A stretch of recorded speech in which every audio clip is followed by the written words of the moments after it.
আসসালামু আলাইকুম। আজকে আমরা চলে আসলাম লাকসামের একটি নতুন রেস্টুরেন্টে। এর নাম হচ্ছে চট্টাল মেজবান, অর্থাৎ চট্টগ্রামের মেজবান খানার একটি শাখা। চট্টগ্রামের মেজবান খানাটি খুবই বিখ্যাত, এটা সবাই জানেন, যারা খেয়েছেন তারা বলতে পারবেন। তো আমরা মেজবান খানাটি কখনো খাইনি, তো আমাদের খুব ইচ্ছা যে খাবারটি খাবো। এই উদ্দেশ্যে আমরা আজকে এই নতুন শাখা উদ্বোধন হয়েছে লাকসামে, তো এখানে চলে আসলাম খাবারটি খেতে। তো এখন চলুন আস্তে আস্তে আমরা খাবারটি খাবো এবং আপনাদের সাথে শেয়ার করব খাবারটি কেমন। আমরা আজকে প্রথম খাবো, যারা খেয়েছেন তারা তো জানেনই এটা কেমন, তো খেয়ে বলতে পারবো আসলে খাবারটি কেমন। তো এখানে আমরা সামনে একটু ঘোরাঘুরি করতেছিলাম ভিতরে এন্ট্রি করার আগে। এখানে অনেক সুন্দর সুন্দর গাছের চারাগুলা, তো একটা ছোট্ট আম গাছের চারা, ওখানে অনেক সুন্দর আম ধরে আছে। তো যাই হোক, আমরা অবশেষে ভিতরে ঢুকতেছি। আমরা খুব কনফিউশনে ছিলাম যে আসলে খাবারটি কেমন হবে।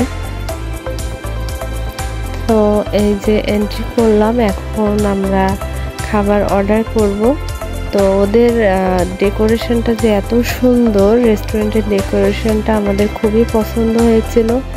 এবং সবচেয়ে বেশি আকর্ষণীয় জিনিস হচ্ছে এখানে থালা বাসন, ইভেন ভাত খাওয়ার যে প্লেট গ্লাস, এগুলো সব মাটির।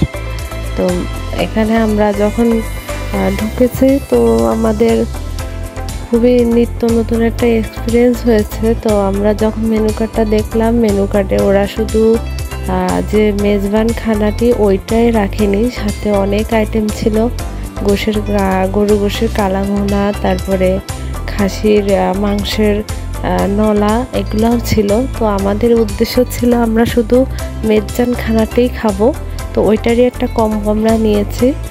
তো প্রথমে আমাদের জন্য নিয়ে আসলো সাদা ভাত, দেন সালাদ, তারপরে লেবুর সাথে হালকা গরম পানি দিয়েছিল আমাদের হাত ধোয়ার জন্য। তারপরে দিল হচ্ছে আপনাদের ছোলার ডালটি ছিল গোশের চর্বি সাথে, এবং হালকা একটু মাংস টাংস দিয়ে রান্না করা। তো ডালটিও খুব অসাধারণ টেস্ট ছিল। আর সাথে মুসুরির ডালও দিল, লাস্টে দেখলাম মুসুরির ডালটাও রান্না করা। খেয়ে মনে হচ্ছে না যে এটি মুসুরির ডাল। তো গোশটি এর কথা আর কি বলবো, গোশটি যখন প্লেটে নিয়েছি আমরা খাওয়ার সময়, ওইটা মনে হচ্ছে আমাদের প্রতি গালে একটি করে গোশ দিলে মোমের মতো গলে যাচ্ছে। হ্যাঁ, গোশের টেস্টটা তো অসাধারণ ছিল। তো খাওয়ার সময় যে এত নতুন একটি এক্সপিরিয়েন্স হয়েছে আমাদের, খুবই অসাধারণ ছিল, খুবই অসাধারণ। গোশটি না খেলে বোঝা যাবে না। তো আসলে মেজবান খানাটি কি আমরা আজকে খাওয়ার পরে মজাটি বুঝেছি। তো এই কারণে মেজবান খাওয়াই বলা হয়। তারপরে ওদের ওখানে খুবই সুন্দর সুন্দর ছোট ছোট দইয়ের মালসা ছিল, ছোট্ট ছোট মিনি কাপ আর কি।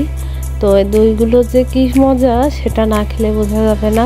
পুরো পিওর একদম দুধের খাঁটি দইগুলো খুবই সুন্দর ছিল। সাথে আমরা কোকো খেয়েছি, দইও খেয়েছি।